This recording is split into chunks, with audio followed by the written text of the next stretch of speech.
বরিশালের সাবেক মেয়র সাদিকের বিরুদ্ধে দুর্নীতির মামলা। বরিশালের স্বেচ্ছাসেবক লীগ নেতা উত্তম অধিকারী গ্রেপ্তার। শৃঙ্খলা ভঙ্গের অভিযোগে আগুইলছড়া প্রেসক্লাবের সদস্য মাহবুব ও ওমর সানী বহিষ্কার। ঝালকাঠিতে বসতঘর পুড়ে ছাই, দিশেহারা ভুক্তভোগী হাকিম হাওলাদার। পিরোজপুরে সড়কের কাজ না করে ৪৪ কোটি টাকা নিয়ে উধাও আওয়ামী লীগ নেতা। ৬ ডিগ্রির ঘরে তাপমাত্রা, ৪৪ জেলায় শৈত্যপ্রবাহ। শুনছিলেন শিরোনাম, এবারে বিস্তারিত।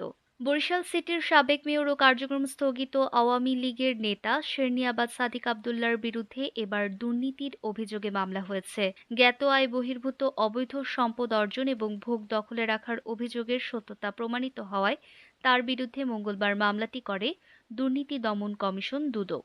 অপারেশন ডেভিল হান্ট অভিযানে কার্যক্রম নিষিদ্ধ আওয়ামী স্বেচ্ছাসেবক লীগের বরিশালের আগুইলছড়া উপজেলা শাখার সদস্য উত্তম অধিকারীকে গ্রেপ্তার করেছে পুলিশ। বুধবার দুপুরে তথ্যের সত্যতা নিশ্চিত করে আগুইলছড়া থানার ওসি মোহাম্মদ মাসুদ খান। বরিশালের আগুইলছড়া প্রেসক্লাবের নামে গভীর রাতে কথিত রাজনৈতিক প্রভাব ও ক্ষমতার অপব্যবহার করে একটি অবৈধ ও অসাংবিধানিক কমিটি ঘোষণাকে কেন্দ্র করে আগুইলছড়া প্রেসক্লাব নিয়ে বিতর্কের সৃষ্টি হয়েছে। আর এর সূত্র ধরে আগুইলছড়া প্রেসক্লাবের সদস্য মাহবুব ও ওমর সানীকে বহিষ্কার করা হয়। ঝালকাঠির কাঁঠালিয়া উপজেলার লতাবুনিয়া সৈয়দপুর কচুয়া গ্রামে এক ভয়াবহ অগ্নিকাণ্ডে পুড়ে ছাই হয়ে গেছে একটি বসতঘর। এতে মুহূর্তেই নিঃস্ব হয়ে পড়েছে ভুক্তভোগী একটি পরিবার। এতে তাদের আনুমানিক ১৫ থেকে ২০ লক্ষ টাকার ক্ষয়ক্ষতি হয়েছে।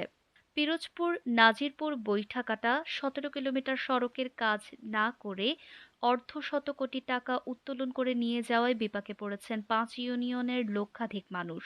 সড়কের বেশিরভাগ জায়গায় পিচ খোয়া উঠে সৃষ্টি হয়েছে ছোট বড় অনেক খানাখন্দ। ফলে এ সড়কে প্রায়ই ঘটছে দুর্ঘটনা। এতে চরম ভোগান্তিতে পড়েছেন এ সড়ক ব্যবহারকারী কয়েক লাখ মানুষ। থার্মোমিটারের পারদ ৬ ডিগ্রি সেলসিয়াসের ঘরে নেমে এসেছে। এছাড়া দেশের উপর দিয়ে বয়ে যাওয়া শৈত্যপ্রবাহ ৪৪ জেলায় বিস্তার হয়েছে। বুধবার এমন তথ্য দিয়েছে আবহাওয়া অফিস। Barishal dot news.